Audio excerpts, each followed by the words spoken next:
चलिए बेटा, पिछली बार हम लोग ने क्या लिए थे? Conical pendulum. ओके, इस बार हमको जाना है लास्ट पार्ट पे, that is vertical circular motion. मुझे नोट्स दे दीजिए एक।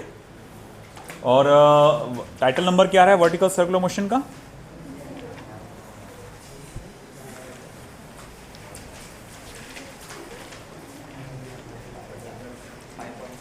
Five point seven.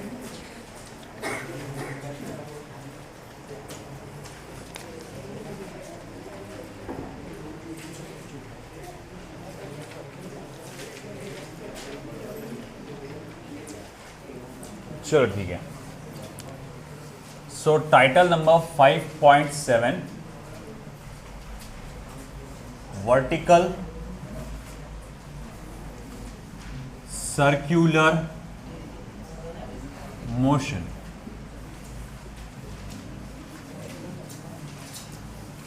चलो देखो बेटा, ध्यान दीजिएगा सब लोग। जब भी किसी चीज को, अब इधर ध्यान दो, बातें नहीं बिल्कुल भी, वक्त कम है अपने को, पूरा फोकस चाहिए।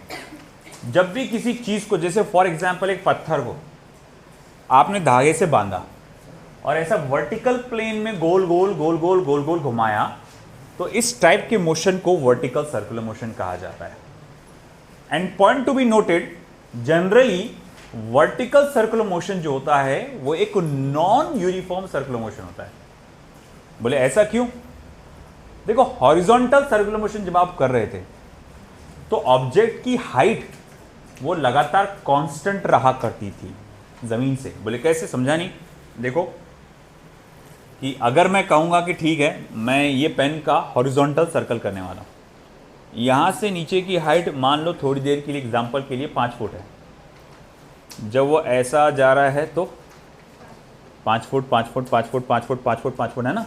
तो आपने नोटिस किया होगा हाइट लगातार कैसी है? सेम है, जिसके कारण ग्रेविटेशनल फोर्स लगातार कैसा रहता? सेम मिलता है उसको। मगर वर्टिकल सर्कुलर मोशन में देखो आप, इसका हाइट लगातार बदलते रहता है ना, और इसी कारण से उसको हम लोग देखते हैं स्पीड में बदलाव आता है। बोले कैसे बदलाव आता? ग्रेविटी लगातार क्या कर रही? नीचे खींच रही। तो जब ये ऊपर जाने की कोशिश करेगा तो ग्रेविटी इसको नीचे खींचेगी और उसकी स्पीड क्या होगी? कम होगी। जब वो हाईएस्ट पॉइंट पे पहुंचेगा तो उसकी स्पीड सबसे कम होगी, और बाद में जब वो नीचे आने की कोशिश करेगा तो ग्रेविटी तो नीचे खींच रही थी, तो उसकी स्पीड बढ़ते चले जाएगी, और जब वो लोअर मोस्ट पॉइंट पे पहुंचेगा तो उसकी स्पीड सबसे ज़्यादा होगी। आई बात समझ में आपको? Isn't it? तो हम लोग ने ये देखा कि भैया पहली बात तो vertical circular motion generally non uniform circular motion होता है। तो मैं पहले लिख दूंगा इसका definition type, what is vertical circular motion?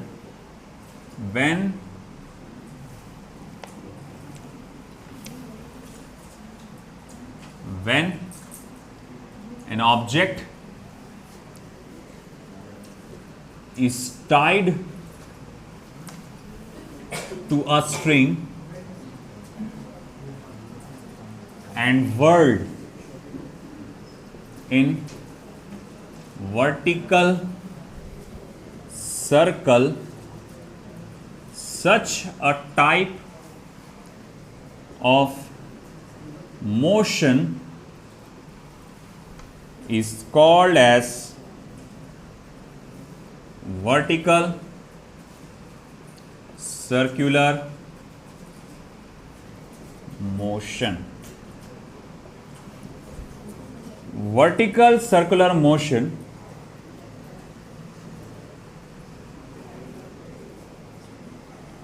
is generally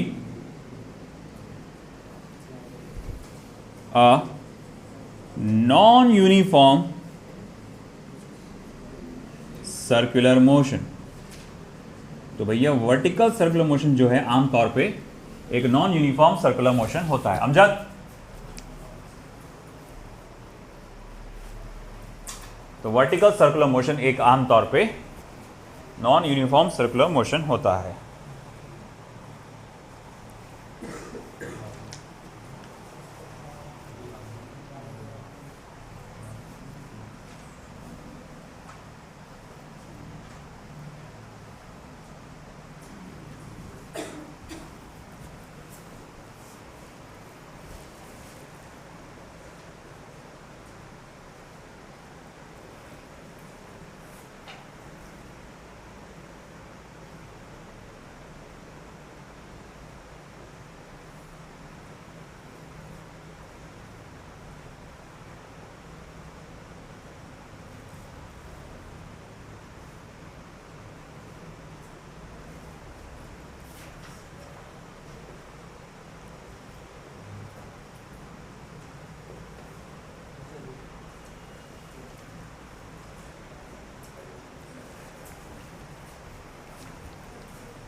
चलिए गुड, हुआ।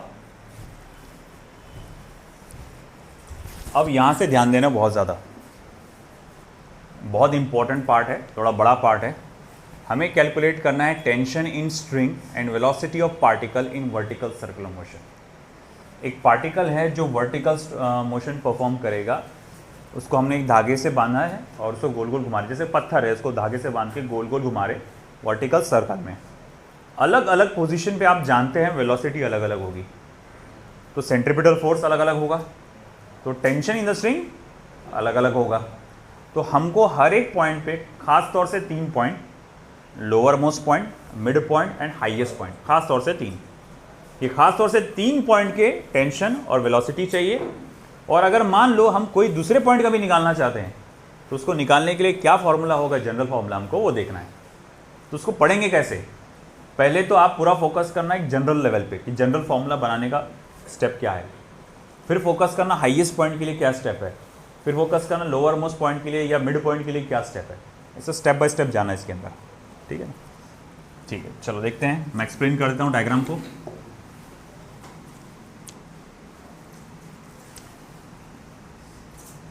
Consider a particle of mass small m performing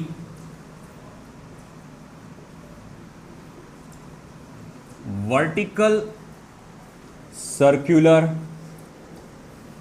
motion by means of a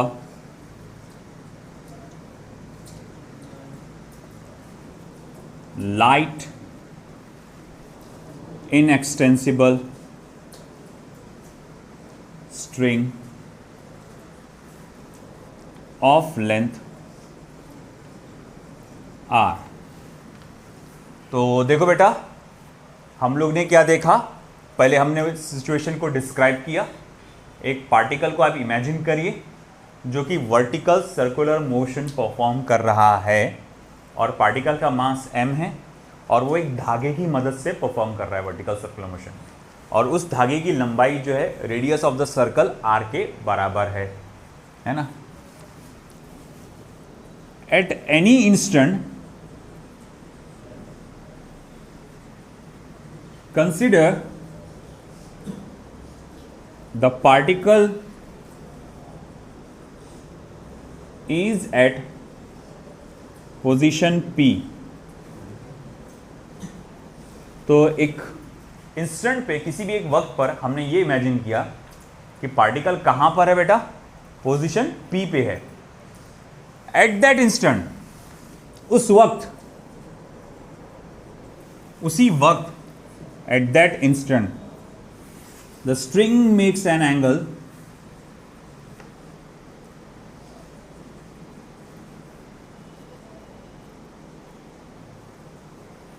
theta with the vertical. उसी वक्त हम क्या देखते हैं कि जो धागा है, जो स्ट्रिंग है, वो वर्टिकल के साथ कितना एंगल बनाया बेटा, थीटा। यहां तक समझ में आया आपको? हमने पूरा सिचुएशन को डिस्क्राइब किया कि हमने कहा एक पार्टिकल है जो वर्टिकल सर्कुलर मोशन परफॉर्म कर रहा है एक हल्के से इनएक्सटेंसिबल धागे की मदद से, जिसका लेंथ कितना है, r के बराबर है। अब किसी भी वक्त है ना, पार्टिकल पोजीशन P पे है। जब वो पार्टिकल पोजीशन P पे होगा तो हम क्या नोटिस करेंगे भैया कि वो जो धागा है वो वर्टिकल के साथ थीटा नाम का एंगल बनाता है। फिर उसके बाद हमको डिस्क्राइब करना है उस पे लगने वाले फोर्सेस कि भैया उस जगह पे, उस सिचुएशन पे, उस पे कौन कौन से फोर्सेस लगेंगे।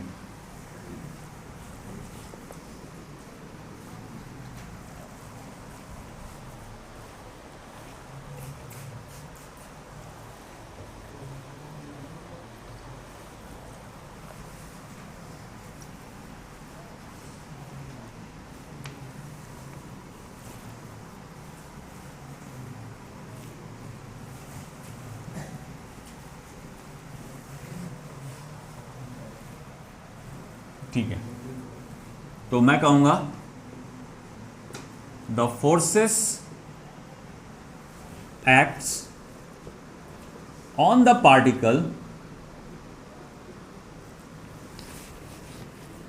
एट दैट इंस्टेंट इज, तो उस वक्त जब पार्टिकल पी पोजीशन पे होगा तो उस वक्त उस पर कौन कौन से फोर्सेस लगेंगे। तो देखो सबसे पहला तो वो लगेगा weight mg of the particle acting vertically downwards. सबसे पहला फोर्स जो वहां पर लगने वाला है वह है आपके पार्टिकल का वेट जो सीधा सीधा नीचे जाएगा।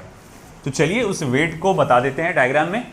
तो मैं कहूंगा देखो ये जो रहेगा वेट एक्टिंग वर्टिकली डाउनवर्ड्स, तो बोले दूसरा फोर्स क्या रहेगा, बोले वो रहेगा टेंशन इन द स्ट्रिंग। और टेंशन इन द स्ट्रिंग हमेशा क्या होता है, along the length of the string होता है towards the point of suspension, मतलब ये वाले पॉइंट की तरफ होगा। तो फिर मैं कहूंगा दूसरा आएगा टेंशन इन द स्ट्रिंग, ठीक है। तो दूसरा चीज आएगा टेंशन इन द स्ट्रिंग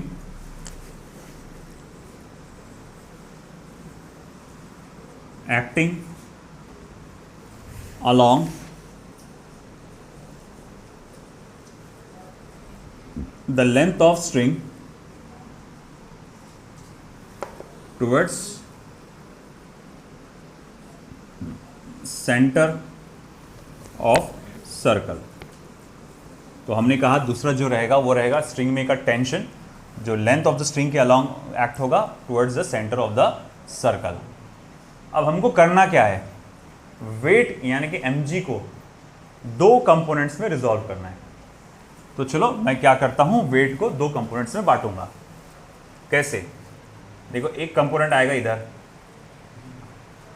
और एक कंपोनेंट इसको आएगा परपेंडिकुलर, इस तरह से। सवाल उठता है कि भैया थीटा किस तरफ आएगा, तो देखो ये वाले जगह पे आएगा आपका थीटा। बोले कैसे, देखो ये लाइन सीधी जा रही और ये दोनों लाइंस पैरेलल लाइंस है। आप जानते हैं भैया सर्कल के अंदर रूल है कि ये एंगल और ये एंगल कैसे होते हैं, सेम होते हैं। तो ये एंगल और ये एंगल भी कैसा होगा, सेम। इन दैट सेंस फिर देखा जाए तो फिर ये कंपोनेंट का नाम क्या हो जाएगा, mg cos थीटा, और ये कंपोनेंट का नाम क्या हो जाएगा, mg sin थीटा। सही है, ओके।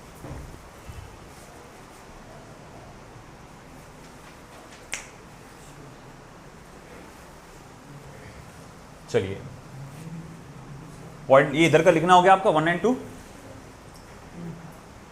सो अब दरवाजा खोल दे बेटा।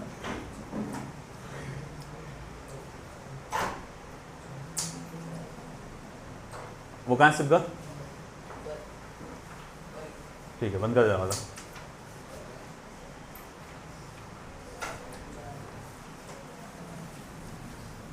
चलो हुआ बेटा,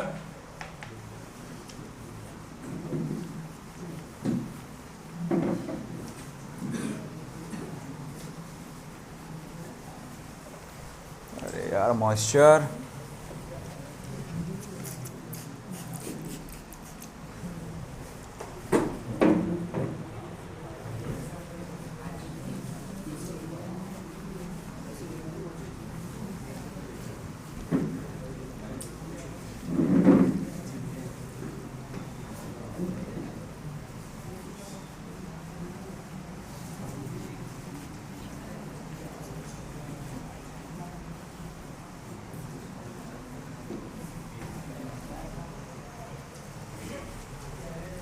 चलिए बेटा, तो ये था पॉइंट नंबर 3। पॉइंट नंबर 4, तो हम लोग ने पहले सिचुएशन को डिस्क्राइब किया, फिर हम लोग ने उस पर लगने वाले फोर्सेस को डिस्क्राइब किए। अब हम लोग आगे जा रहे हैं, हम ये देखना चाहते हैं कि कुल मिला के कितना फोर्स है जो सर्कल के सेंटर के तरफ डायरेक्टेड है। तो मैं बोलूँगा the total force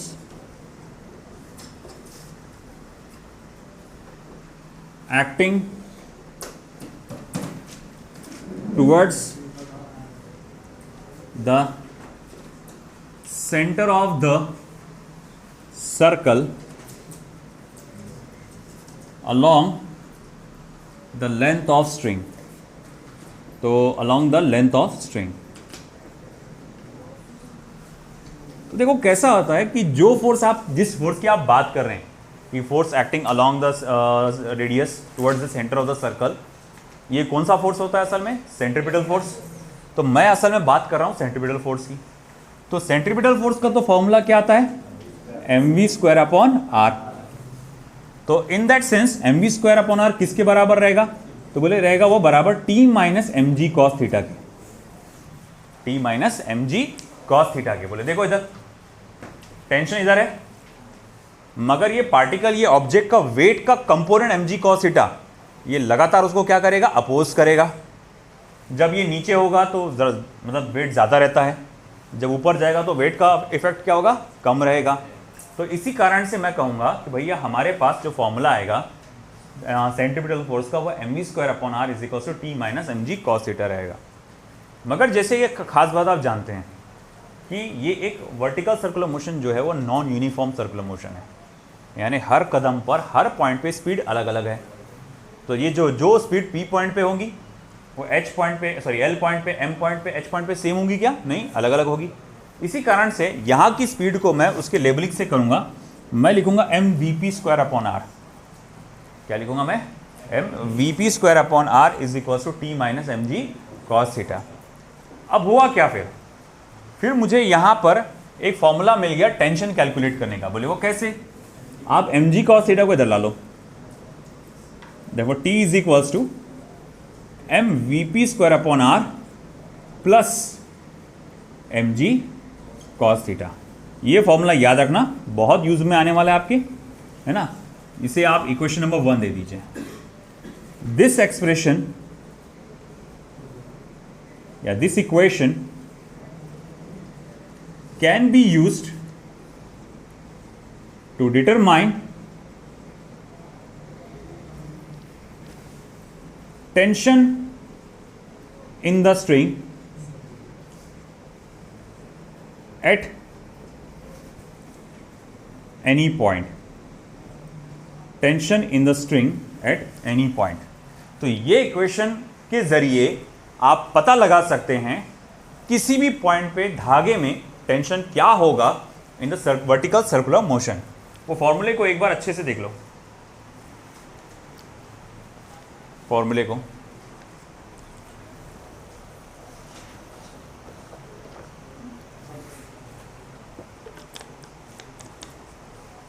T equals to क्या है? mvp²/r plus mg cos theta. T equals to mvp²/r plus mg cos theta. Once again T equals to mvp²/r plus mg cos theta. Once again T equals to mvp²/r plus mg cos theta. Once again E equals to mvp²/r plus mg cos theta. जहां पर m क्या है? Mass of the particle. r क्या है? Radius of the vertical circular motion. vp क्या है? Speed of the particle at point p। Theta क्या है? Angle made by the string with the vertical है, और स्मॉल g तो एक्सेलरेशन ड्यू टू ग्रेविटी होता है। तो ये एक्सप्रेशन आ गया, जनरल फॉर्मूला आ गया आपको टेंशन कैलकुलेट करने के लिए। अब मुझे अगला फॉर्मूला चाहिए in order to calculate minimum velocity, है ना। मुझे वहां पर जब लिखा मैंने वेलोसिटी ऑफ द पार्टिकल, तो मुझे यहां एक चीज ऐड करना चाहिए, minimum velocity. Minimum velocity of the particle, हम मिनिमम वेलोसिटी की बात कर रहे हैं। चलो इधर का हो गया बेटा, पॉइंट नंबर 3 हो चुका है सभी का। चलो next.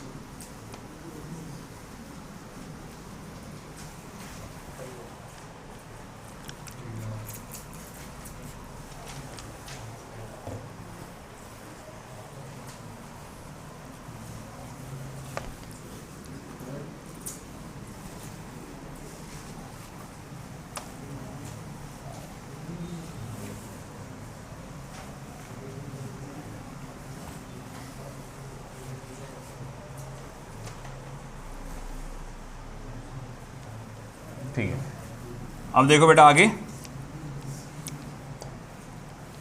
Point number 5, applying law of conservation of energy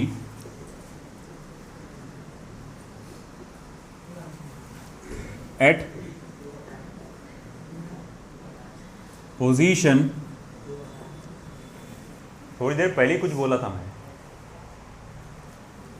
at position L and P of the particle. तो हम लोग क्या कर रहे हैं बेटा, law of conservation of energy, बहुत ज़्यादा लेट नहीं हो गए, भेजो ना जल्दी। Applying law of conservation of energy at position L and P of the particle. तो L और P पोजीशन पे आपको law of conservation of energy लगाना है। इसका मतलब क्या, total energy at L is equals to total energy at P, है ना। Law of conservation of energy, बेटा दरवाजा बंद कर दो। Law of conservation of energy क्या कहती है, energy can neither be created nor be destroyed, it can be just converted from one form to another form. ये तो बेसिक एनर्जी का वो था हमारा, मगर हम लोग अभी यहाँ मैथमेटिकली क्या कहेंगे कि हर पोजीशन पे टोटल एनर्जी कांस्टेंट होती है, एनर्जी में कोई बदलाव नहीं आता। जो एनर्जी आपकी नीचे वाली पोजीशन पे थी L पोजीशन पे, वही एनर्जी आपकी कहाँ होगी, P पोजीशन पे होगी। अच्छा ठीक है, इसका मतलब कि potential energy at L plus kinetic energy at L is equals to potential energy at P plus kinetic energy at P। बात समझिएगा बेटा आपको, potential energy at L plus kinetic energy at L is equals to potential energy at P and kinetic energy at P, ये इसके बराबर रहेगा। अब सबसे पहले हम बात करते हैं L की।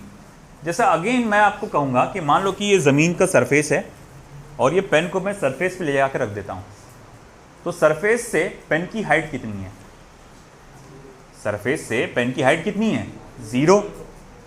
फिर मैं बोलूँगा पोटेंशियल एनर्जी कितनी आएंगी सरफेस से, तो आप कहेंगे 0, क्योंकि सरफेस से पोटेंशियल एनर्जी का फॉर्मूला होता है mgh, सरफेस से हाँ, तो बोले पोटेंशियल एनर्जी का फॉर्मूला क्या होता है mgh, तो यहाँ h की वैल्यू 0 हो गई, इसी कारण से पोटेंशियल एनर्जी भी क्या हो गई, 0 हो गई। तो वही मैं बोलूँगा, मेरे लिए जो ये सरफेस से हम लोग पोटेंशियल एनर्जी काउंट करते थे, वर्टिकल सर्कुलर मोशन में potential energy lower most point से कैलकुलेट किया जाता है। अगर कोई पार्टिकल लोअर मोस्ट पोजीशन पे है, अगर कोई पार्टिकल लोअर मोस्ट पोजीशन पे है, तो उसकी हाइट कितनी मानी जाएगी फिर, 0। क्यों, मैंने अभी क्या बोला, जैसे मैं यहाँ ज़मीन से कैलकुलेट करता हूँ हाइट, वर्टिकल सर्कुलर मोशन में मैं हाइट कहाँ से कैलकुलेट करता हूँ, लोअर मोस्ट पोजीशन से। तो अगर पार्टिकल यहाँ लोअर मोस्ट पोजीशन पे है, तो लोअर मोस्ट पोजीशन से ही हाइट कितनी है, तो आप क्या कहेंगे, 0। अगर लोअर मोस्ट पोजीशन से हाइट 0 है तो उसकी पोटेंशियल एनर्जी 0 मानी जाएगी। तो मैं कहूँगा एट लोअर मोस्ट पोजीशन आपकी पोटेंशियल एनर्जी क्या रहेगी, 0। अच्छा, काइनेटिक एनर्जी क्या रहेगी, हाफ ऑफ mv²। मगर जैसे कि मैंने आपसे कहा था, हर एक पॉइंट पे वेलोसिटी अलग अलग होती है, तो लोअर मोस्ट पॉइंट पे वेलोसिटी क्या होगी, vf, है ना। अब आती है बारी आपके हाइट, सॉरी पॉइंट P की। मान लो कि पॉइंट P का जो हाइट है वो लोअर मोस्ट पोजीशन से h है। पॉइंट P का जो हाइट है लोअर मोस्ट पोजीशन से कितना है बेटा, h है। तो मैं कहूँगा अच्छा ठीक है भाई, मेरा जो इस बार जो पॉइंट P आया है उसका हाइट h आ रहा है, तो मैं लिखूँगा पोटेंशियल एनर्जी क्या आएगा, वो आएगा mgh। अच्छा ठीक है, काइनेटिक एनर्जी क्या आएगा, हाफ ऑफ mvp²। अगर आपने नोटिस किया होगा तो हर जगह m m m आ रहा है, तो m कॉमन में निकल के यहाँ से इधर के m से क्या हो जाएगा, कैंसल। अब मैं क्या करने वाला हूँ, इस पूरी इक्वेशन को 2 से मल्टीप्लाई करने वाला हूँ। जब मैं 2 से मल्टीप्लाई करूँगा तो फॉर्मूला क्या बनेगा, vl² plus is equals to twice gh plus vp²। बात समझ में आएगी आपको, पूरी इक्वेशन को 2 से मल्टीप्लाई किया आपने, तो ये तो गया mvl², m तो पहले गया था, कैंसिल हो गया था, सिर्फ बचा vl² twice gh plus vp²। अब इसको इधर ला लो, तो आप इसको ऐसा लिख सकते हैं V P square is equals to V L square minus 2GH और V P is equals to under root of V L square minus 2GH। ये मेरे पास दूसरा फॉर्मूला आ गया velocity of the particle calculate करने के लिए एट एनी पॉइंट P। किसी भी पॉइंट P पे अगर मुझे velocity of the particle calculate करना है तो मैं ये फॉर्मूले से कर सकता हूँ। V P square V P is equal to under root of V L square minus 12GH। आया ये फॉर्मूला समझ में? ठीक है, पॉइंट नंबर 4 हो गया सभी का, किसी का बाकी है? देखो अब ऐसा है, मैं इसी फॉर्मूले को एक और फॉर्म में लिख सकता हूं।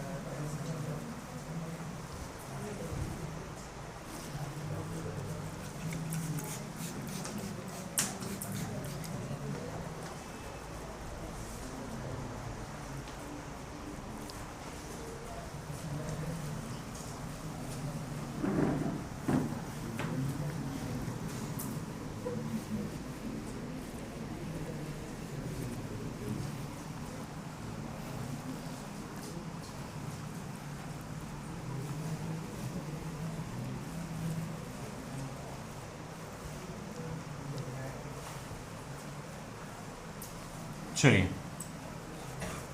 तो अब हम लोग क्या करेंगे, मैं इसी फॉर्मूले को, वेलोसिटी के फॉर्मूले को एक और तरीके से लिख सकता हूं। बोले वो कैसे? तो देखो, अगर मैं यहां देखूंगा तो मुझे यहां एक ट्रायंगल बनता हुआ नजर आ रहा है, एक राइट एंगल ट्रायंगल बनता हुआ नजर आया आपको, जिसका ये एंगल थीटे का है। अच्छा, यहां से लेकर यहां तक की लंबाई कितनी होंगी? आर। मैं अगर आपसे पूछूंगा यहां से लेकर यहां तक की लंबाई कितनी होंगी? रेडियस आर के बराबर। ठीक है, फिर मेरा आपसे सवाल रहेगा कि फिर भैया ये हाइट, ये वाला लेंथ कितना रहेगा? तो देखो, ये यहां से लेकर यहां तक कितना है? आर है रेडियस। ये भी कितना होगा? आर। ये भी कितना होगा? आर। ये भी कितना होगा? और ये भी कितना होगा? आर ही होगा। उस आर में से इतना टुकड़ा अगर मैं निकाल दूं तो ये बचेगा, मतलब ये कितना है फिर? R minus H. और मैं ये देख सकता हूं कि जो थीटा है उसका adjacent side R minus H है और हाइपोटेनियस आर है। थीटा जो है उसका adjacent side R minus H है और हाइपोटेनियस आर है। ऐसा कौन सा ट्रिग्नोमेट्रिक फंक्शन है जिसमें एडजेसेंट साइड और हाइपोटेनियस आते हैं? Cos theta. तो मैं ये जानता हूं, since cos theta is equals to adjacent side upon hypotenuse, यानी कि R minus H upon R. ये फॉर्मूला जो मैं बनाने जा रहा हूँ ना, एच को मैं कन्वर्ट करने जा रहा हूँ, ये याद रखना, ये बहुत बार यूज में आने वाला है। आगे जब वर्क एनर्जी एंड पावर आप पढ़ेंगे चैप्टर, उसमें एक टॉपिक आएगा कंजर्वेशन ऑफ मैकेनिकल एनर्जी, जो एक्चुअल यही पार्ट है, वो इसी से रिलेटेड है ना। तो हम क्या देखेंगे कि वहाँ पर ये वाला फिनोमेना फिर से इस्तेमाल हो रहा, तो ध्यान रखना इसमें। तो cos theta is equals to R minus H upon R. फिर आर को इधर भेजो, R cos theta is equals to R minus H. H को इधर लाओ, आर cos थीटा को उधर भेजो, H is equals to R minus R cos theta. देखो H is equals to R को कॉमन निकालो, 1 minus cos theta. H is equals to R common निकाला मैंने, 1 माइनस cos थीटा। अब ये जो फॉर्मूला एच का यहां डाल दो। Therefore from 2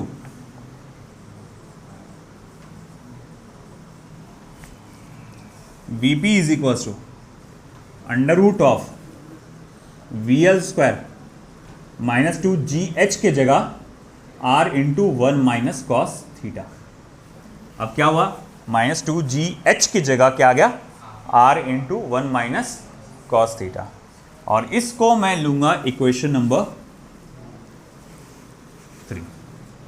ये हो गया मेरा इक्वेशन नंबर 3। आया समझ में? ठीक, लिखो।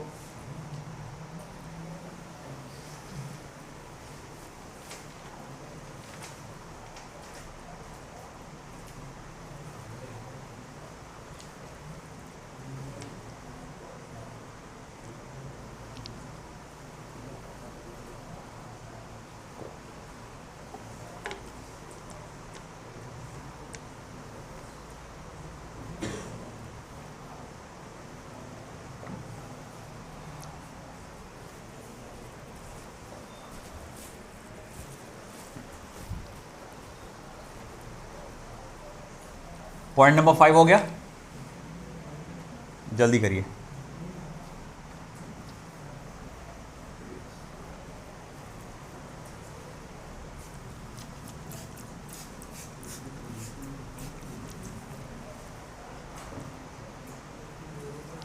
आज का दिन कौन सा है? Friday, Thursday. तो थर्सडे मतलब ये सैटरडे तक के पूरा चैप्टर वाइंड अप हो जाएगा इंशाल्लाह, फिर संडे से नया चैप्टर चालू होगा। टेस्ट भी रहेगी ना, जिस दिन ऑफ रहेगा उस दिन टेस्ट रहेगा। सर्कुलर मोशन पे पूरा कंप्लीट। सुकून के दिन गए भाई, जैसे जैसे बढ़ते जाओगे है ना, मेहनतें बढ़ती जाएगी।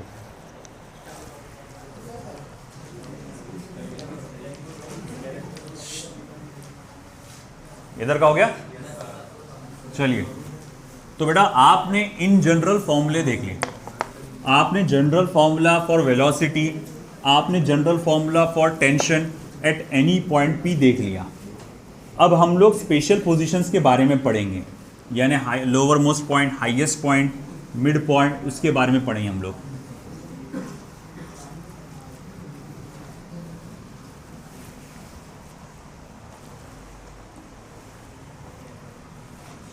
पॉइंट नंबर कौन सा आएगा? 5 आएगा, ये हुआ 6 आएगा।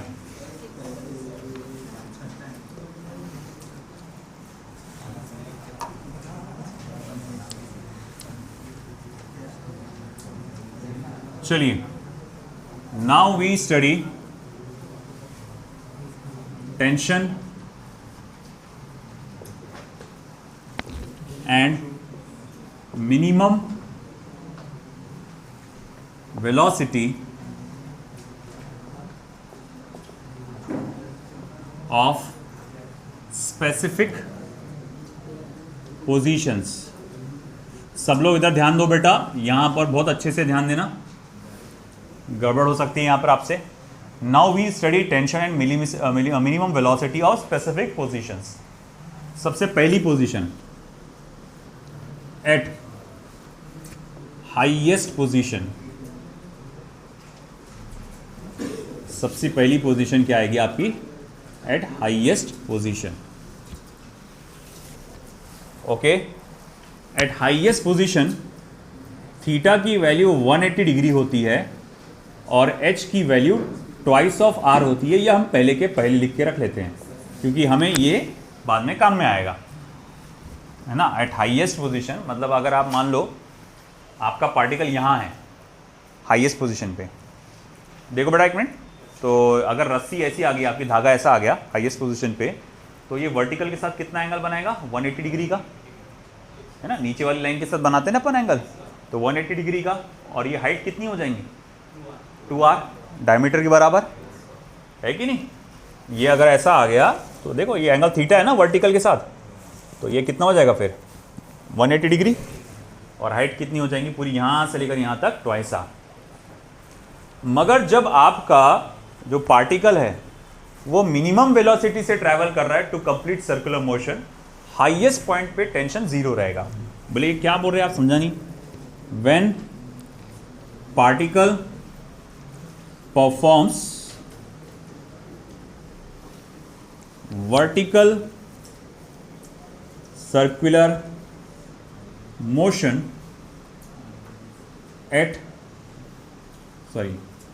with minimum velocity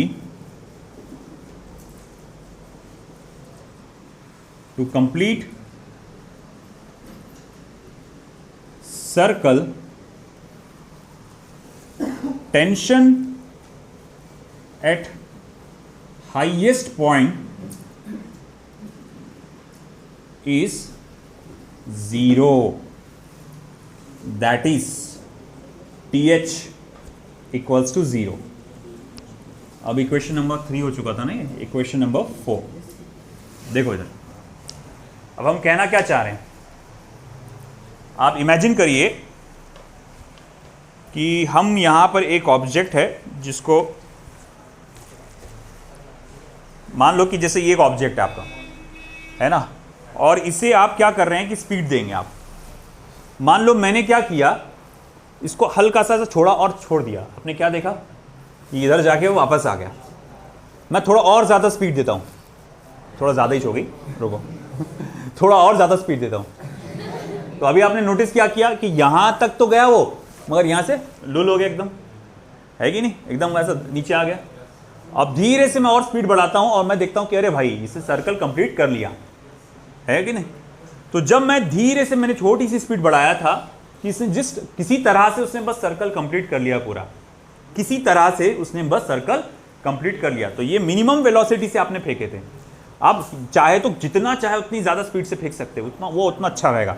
अगर मैंने ज़ोर से फेंका तो आपने देखा वो तो भाई गोल गोल गोल 2 बार घूम लिया, 3 बार घूम लिया, है ना। तो हमने क्या नोटिस किया कि आप कम से कम कितनी वेलोसिटी से, अगर मान लो मैं मिनिमम वेलोसिटी से फेंकता हूं कि किसी तरह से उसने बस एक सर्कल कंप्लीट किया, उस वक्त जो है सेंट्रीफ्यूगल फोर्स कम लगेगा, तो धागे पे तनाव भी कैसा रहेगा, कम रहेगा। तो उस वक्त टेंशन इन द स्ट्रिंग क्या रहेगा, 0 रहेगा। ये ज्यादा धागे पे ऐसा खिंचा तनाव नहीं रहेगा। तो इसीलिए tension in the string eight highest point है, सिर्फ हाईएस्ट पॉइंट पे क्या रहेगा, 0 रहेगा। आया समझ में।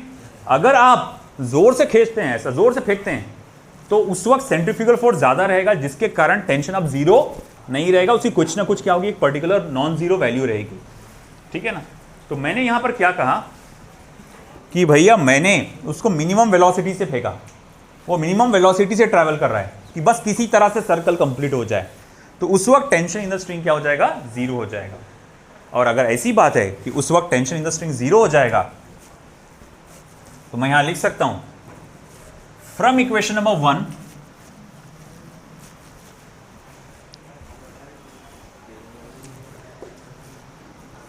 1 ही है ना वो टी वाला, टेंशन वाला। हाँ, फ्रॉम 1 मैं लिख सकता हूं TH is equals to MVH square upon R plus MG cos of 180 degree. बोले MG कॉस ऑफ 180 डिग्री, बोले ऐसे कैसे। हमारा जनरल फॉर्मूला क्या है इक्वेशन नंबर 1 में, एक बार देखो तो, MVP square upon R plus MG cos theta. मैं अब किसकी बात कर रहा, हाईएस्ट पॉइंट की। तो टेंशन कहाँ का आएगा, हाईएस्ट पॉइंट का। वेलोसिटी कहाँ का आएगा, हाईएस्ट पॉइंट का। एंगल कहाँ का आएगा, हाईएस्ट पॉइंट का। तो फिर मैं बोलूँगा देखो भाई, फिर ये ऐसा हो जाएगा 0, क्योंकि हाईएस्ट पॉइंट पे तो टेंशन क्या होता है, 0। MVH square upon R minus MVH square upon R minus MG। अब मैं क्या करूँगा, MG को इधर ट्रांसफर कर दूंगा, तो फॉर्मूला अब क्या हो जाएगा, ये हो गया ना। तो अब ये फॉर्मूला क्या हो जाएगा, तो मैं क्या करता हूं बेटा, mg को इधर ट्रांसफर करता हूं, तो mg is equals to MVH square upon R। m और m हो जाएगा cancel, therefore VH square is equals to RG और VH is equals to under root of RG। ये मेरे पास minimum velocity at the highest point का formula आ गया। VH is equals to under root of RG। आया समझ में, ही है ना, लिख लो फिर वहां तक।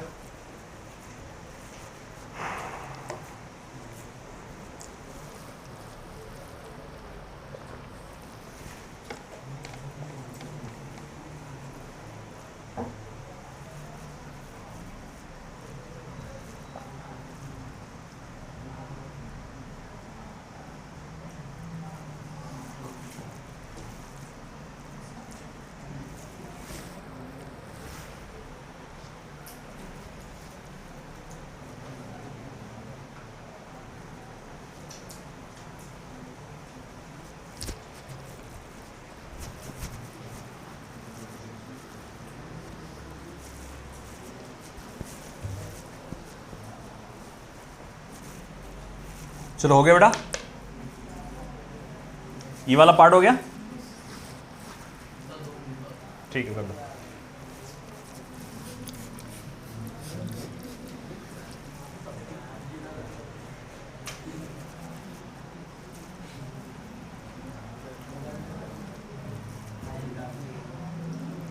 हो गया।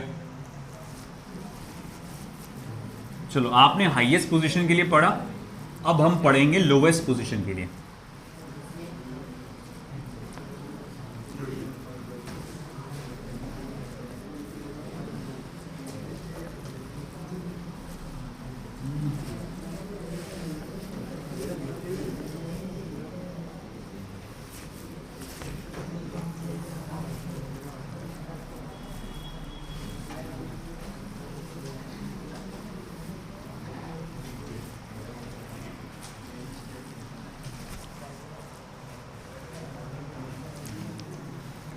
चलिए, second, eight lowest position,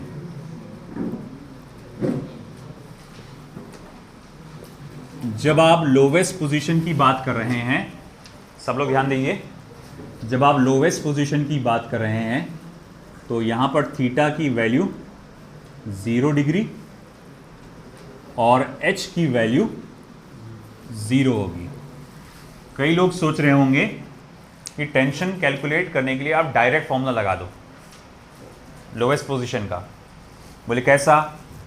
TL equals to mVL² upon R mg cos of 0, जैसे ये है। मैं वो डायरेक्टली उस फॉर्मूले पे अभी क्यों नहीं जंप कर सकता कि TL निकालने के लिए मुझे पहले VL चाहिए होगा। TL निकालने के लिए मुझे पहले VL चाहिए होगा, VL नहीं है। फिर कई लोग सोच रहे होंगे सर ये अभी एक फॉर्मूला है ना अपने पास, VP is equal to under root of VL², minus है कि प्लस है? माइनस ट्वाइस GH है ना, ट्वाइस GH, या फिर VP is equal to under root of VL² minus 2GR 1 minus cos theta. दोनों में से सर एक कोई भी इस्तेमाल कर लो। बट एक और प्रॉब्लम है इसके साथ, इस फॉर्मूले में ऑलरेडी पैदाइशी VL है ना। अब अगर मैं ये फॉर्मूला VL के लिए लिखूंगा तो ये VL और ये VL कैंसिल हो जाएंगे।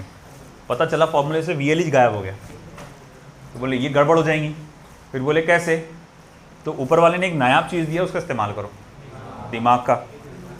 बोले ये फॉर्मूला तुम हाईएस्ट पॉइंट के लिए लिखो, ये फॉर्मूला तुम हाईएस्ट पॉइंट के लिए लिखो। बोले क्यों? उसके लिए क्यों? क्योंकि मेरे को हाईएस्ट पॉइंट की वेलोसिटी मालूम है, और जैसे कि हमने कहा कि इस फॉर्मूले में पैदाइशी VL है, ये फॉर्मूला लिखूंगा मैं हाईएस्ट पॉइंट के लिए, वैल्यूज डालूंगा सारी की सारी हाईएस्ट पॉइंट के लिए, और मुझे मिलेगा क्या? VL है कि नहीं। तो फिर मैं लिखूंगा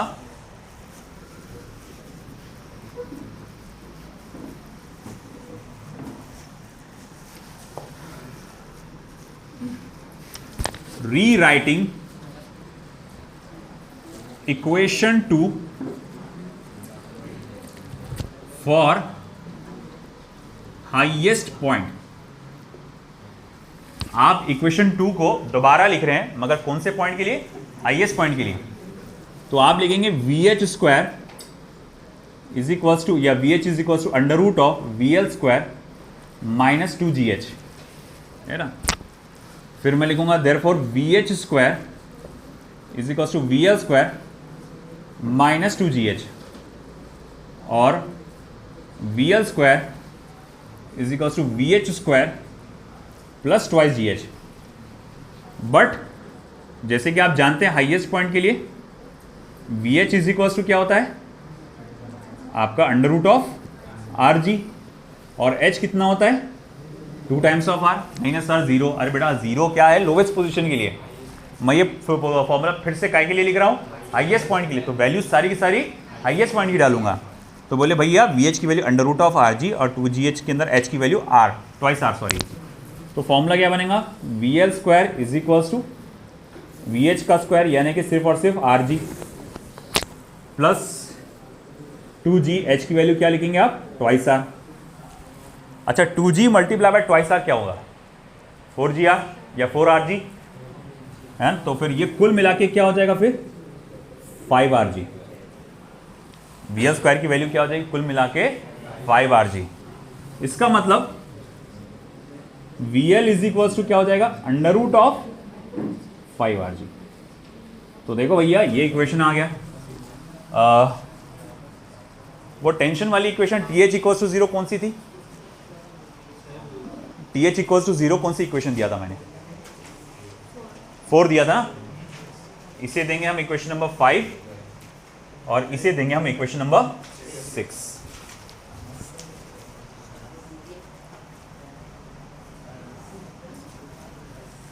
हुआ? इधर का पार्ट हुआ? किसी का बाकी है? ठीक है, तो मेरे पास अब फिलहाल लोअर मोस्ट पोजीशन की वेलोसिटी आ चुकी है।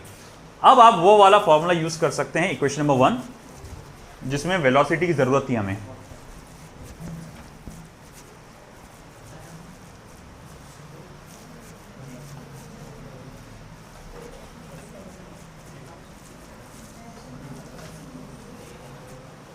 तो देखो बेटा, बातें नहीं, देखो अब मैं लिखूंगा फॉर लोवेस्ट पोजीशन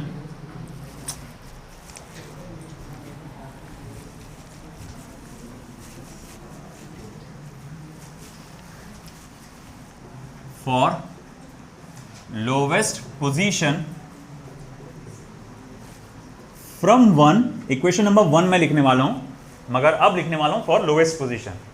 हाईएस्ट फॉर्मूले का जो हाईएस्ट पोजीशन का हमने जो यूज किया था सिर्फ यहीं तक करना था। अब वापस से लौट के आओ पुरानी जो असल पोजीशन है आपकी लोवेस्ट पोजीशन पे।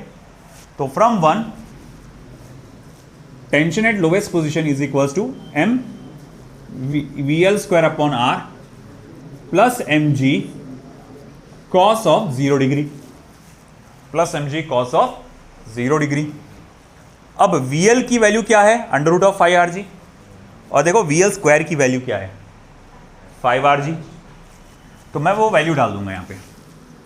Therefore TL is equals to m multiply by 5rg upon r multiply by not multiply by plus mg। ये समझा गया?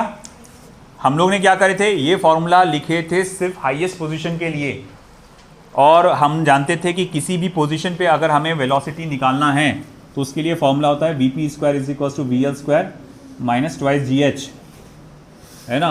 हमने ये हाईएस्ट पॉइंट के लिए लिखा, हमने सारी वैल्यूज हाईएस्ट पॉइंट के लिए डाले और उसके बाद उसमें से VL की वैल्यू ढूंढ के निकाले।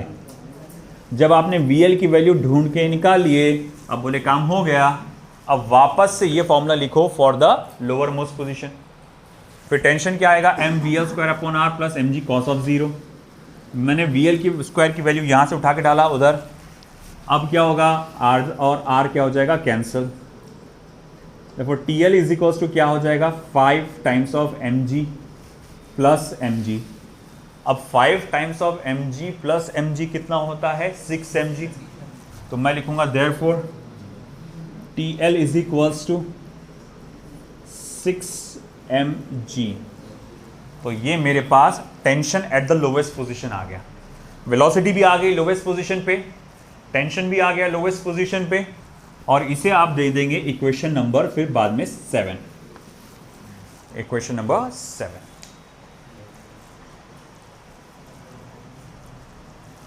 अब बचता है आखिरी, एट मिड पोजीशन।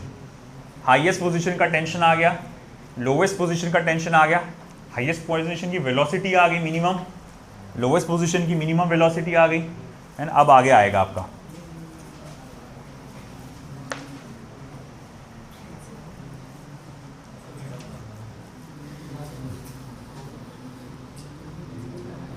इधर का हो गया।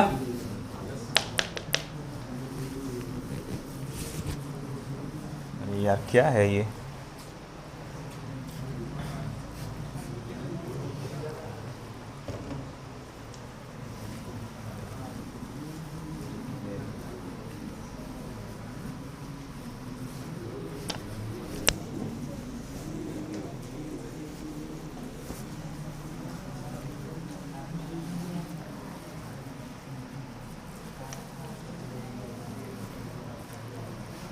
चलिए फिर तीसरा पॉइंट यानी कि लास्ट पॉइंट, सब लोग ध्यान दीजिए इधर। एट मिड पोजीशन, अगर आप मिड पोजीशन की बात कर रहे हैं, मान लो पोजीशन M की बात कर रहे हैं, मतलब मान लो कि पार्टिकल यहां पर है आपका, तो कोई मुझे बताएगा थीटा कितना हो जाएगा? फिर 90 डिग्री, कि वो लाइन ऐसी आ जाएगी ना, तो वर्टिकल के साथ एंगल क्या हो जाएगा 90 डिग्री, और हाइट कितना हो जाएगा r के बराबर, h is equals to r हो जाएगा। तो मैं यहाँ लिखूँगा at mid position theta equals to 90 degree और h इज इक्वल्स टू भैया कितना है r है, ठीक है। फ्रॉम 2 इक्वेशन नंबर 2 का इस्तेमाल करो, तो जैसे कि हमारे पास Vp is equals to under root of VL square minus twice GH करके फॉर्मूला है। ये फॉर्मूला मैं मिड पोजीशन के लिए लिख रहा हूँ, तो भैया Vm करो, है ना। और जैसे कि हम जानते हैं H की वैल्यू क्या होती है R, तो Vm is equals to under root of VL square. अच्छा एक बात बता, लोअर मोस्ट पोजीशन पे वेलोसिटी कितनी थी, देख अभी 5rg थी, उसका square under root of 5rg थी, उसका स्क्वायर क्या हो जाएगा 5rg माइनस 2g, h की वैल्यू क्या हो जाएगी r। तो मैं लिख सकता हूं therefore Vm is equals to, देखो ये 5rg ये 2rg, तो 5rg में से 2rg गया, बचा कितना 3rg। तो लोअर मोस्ट पोजीशन पे वेलोसिटी क्या आ जाएगी अंडर रूट ऑफ 3rg। तो भैया हमारे पास लोअर मोस्ट पोजीशन पे वेलोसिटी क्या हो जाएगी अंडर रूट ऑफ 3rg। अब टेंशन क्या होगा, तो from 1 t is equals to m Vm का square upon r plus mg cos of 90 degree. Tension calculate करने जाएंगे तो आप, अब हमारे पास cos 90 की वैल्यू क्या होती है 0, तो इस सेकंड टर्म पूरा का पूरा हो जाएगा 0, बचेगा सिर्फ ये m Vm square upon r। तो मैं लिखूंगा therefore Tm is equals to m multiply by Vm square. Vm square क्या हो जाएगा सिर्फ और सिर्फ 3rg without root upon only r, फिर ये क्या होगा r और r क्या हो जाएगा कैंसिल, तो Tm इज इक्वल्स टू क्या हो जाएगा 3mg। तो ये हमारे पास tension at the mid point आ गया। ये था इक्वेशन नंबर 8 और ये था इक्वेशन नंबर 9। तो हमारे पास तीनों पोजीशंस के लिए वेलोसिटी और टेंशन आ गया। अब अगर मैं प्रॉपरली रीराइट करूं यहाँ पे, हाईएस्ट पोजीशन पे वेलोसिटी क्या थी under root of rg, mid position पे वेलोसिटी क्या थी under root of 3rg, lower most position पे मिनिमम वेलोसिटी क्या थी अंडर रूट ऑफ 5rg, है ना। हाईएस्ट पोजीशन पे टेंशन क्या था, तो बोले 0। मिड पोजीशन पे टेंशन क्या था, तो बोले 3mg। मिड पोजीशन पे टेंशन क्या था 3mg, और लोअर मोस्ट पोजीशन पे क्या टेंशन था 6mg। आई बात समझ में आपको, है ना। तो ये तीनों वैल्यूज हमारे पास आ गई। अगर नोटिस किया होंगे आपने तो rg के साथ एक ऑड नंबर मल्टीप्लाइड है, ऊपर 1rg, बीच में 3rg और नीचे 5rg। तो हाईएस्ट पोजीशन पे velocity under root of rg, under root of 3rg, under root of 5rg। Once again highest position पे minimum velocity under root of rg। Once again highest position पे minimum velocity under root of mid position पे, mid position पे, mid position पे, mid position पे, lower most position under root of 5rg, lower most position under root of 5rg। अच्छा minimum ये हो गया अपना वेलोसिटी का। Minimum tension at the highest point 3mg 6mg 0, 3mg 6mg 0। आया समझ में। हम इसको ऐसा भी कह सकते हैं कि भाई एक और सवाल ऐसा आता है कि आपको किसी ऑब्जेक्ट को कितनी वेलोसिटी से ऐसा फेंकना पड़ेगा, कम से कम कितनी वेलोसिटी से फेंकना पड़ेगा कि वो एक सर्कल कंप्लीट कर लें। कोटा फैक्ट्री सीजन 2 है ना, उसका क्वेश्चन था, है कि नहीं, कि भैया जो जीतू भैया रहते वहाँ पे फिजिक्स के टीचर, वो पूछते भैया एक ऑब्जेक्ट को कम से कम कितनी वेलोसिटी से फेंकना पड़ेगा कि वो एक सर्कल कंप्लीट कर जाए। अब बिल्कुल आपकी तरह वो लोग ब्लैंक रहते हैं, सिर्फ एक स्टूडेंट जो है प्रॉपर जवाब देती है ना। तो भैया एक बात याद रखो कि कम से कम under root of 5rg velocity से, तो कम से कम under root of 5rg velocity से फेंकना पड़ेगा ताकि वो नीचे गिर जाए, सर्कल कंप्लीट करे, है ना। ठीक है, समझ में आया ये। ओके, तो ये आज का पार्ट था। अब वेरी वेरी इंपॉर्टेंट पार्ट, सुनो इधर। बोर्ड एग्जाम में ये क्वेश्चन पूछता है, बोर्ड एग्जाम में ये क्वेश्चन पूछता है कि obtain the difference in tension, obtain the difference in tension at the highest point and the lowest point. तो पूरा आना पड़ता है, tension eight highest point, tension eight lowest point निकालना पड़ता है, फिर आखिरी में सब्ट्रैक्ट करके बताना पड़ता है कि इसका आंसर आएगा 6 mg, है ना। ये लंबा चौड़ा पूरा आता है। तो ये बड़ा डेरिवेशन है, जो आखिरी का सबसे बड़ा जो 5 मार्क का क्वेश्चन होता है उसमें आता है